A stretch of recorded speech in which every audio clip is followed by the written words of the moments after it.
Le trac, comment l'apprivoiser?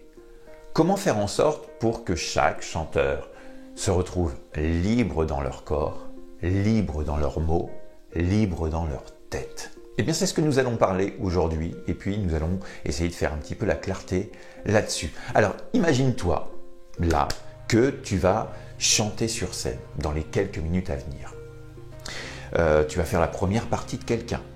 Tu as bien préparé ta chanson, tout se passe bien. Tu es préparé physiquement et mentalement. En plus, tu as mis ta belle petite chemise à pois et tu es super content. On t'appelle et hop, c'est parti. Et là, tu fais tes premiers pas sur scène, tu commences à t'apercevoir qu'il y a du monde, tu regardes à gauche, à droite, et puis d'un seul coup, c'est le trou noir. Trou noir complet, le vide total. Plus de mots, tu te rappelles plus du premier mot de la chanson, plus rien. C'est total, tu sens que tes jambes tremblent, tu sens que d'un seul coup ça commence à t'envahir.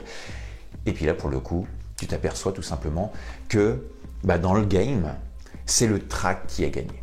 Alors justement par rapport à ça, qu'est-ce qu'il faut faire en tant que chanteur, et surtout si ça t'est déjà arrivé ce genre de choses, comment tu vas pouvoir maîtriser ça, comment tu vas pouvoir apprivoiser ce track qui te bouffe la vie? Eh bien, je vais te raconter l'histoire de Daniel.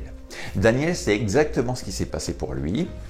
Il se présente à l'Olympia dans les années 80, il doit faire la première partie d'un chanteur connu et boum, la première chanson, ça merdouille, il sent que le track est là et ça le dévore et ça le fait chier et il se demande qu'est-ce qu'il faut qu'il fasse pour régler ce genre de choses. Alors Daniel, c'est pas quelqu'un qui va laisser les choses comme ça, il décide de prendre son téléphone, d'appeler Charles, un ami à lui qui est plus expérimenté que lui, pour lui demander conseil.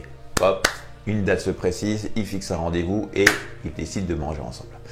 Daniel, lui, il expose tout le problème. Moi, quand je chante, je fais cette première chanson et à chaque fois, le track est là et il me dévore.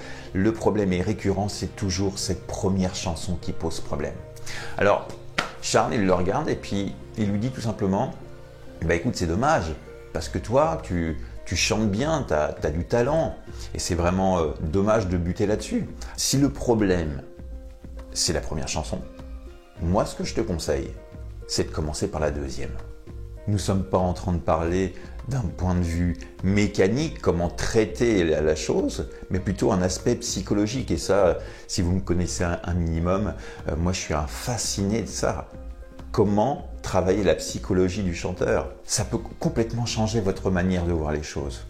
Pouf, ah le problème c'était la première chanson, bah oui je fais la deuxième. Ah, waouh, le truc de fou. Alors peut-être que vous allez trouver ça complètement dingue, mais je trouve que c'est un conseil de malade.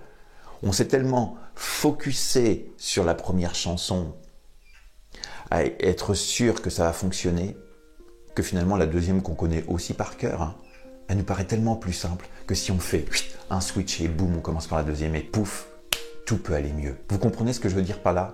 Un petit changement psychologique peut changer. Et ça m'a tellement fasciné ce type d'histoire et puis d'autres histoires que j'ai fini par apporter moi-même toutes mes connaissances dans une formation intitulée « Chanter en public en 14 jours » que vous allez pouvoir découvrir en cliquant sur le lien que je vous ai laissé dans la bio. Il y a tellement de chanteurs qui ont le trac avant d'y aller, puis des fois que ça les paralyse totalement, qu'il était important pour moi que je crée une formation qui délie tout ça d'un point de vue psychologique dans un premier temps, et puis bien sûr mécanique, parce que faire des exercices c'est important.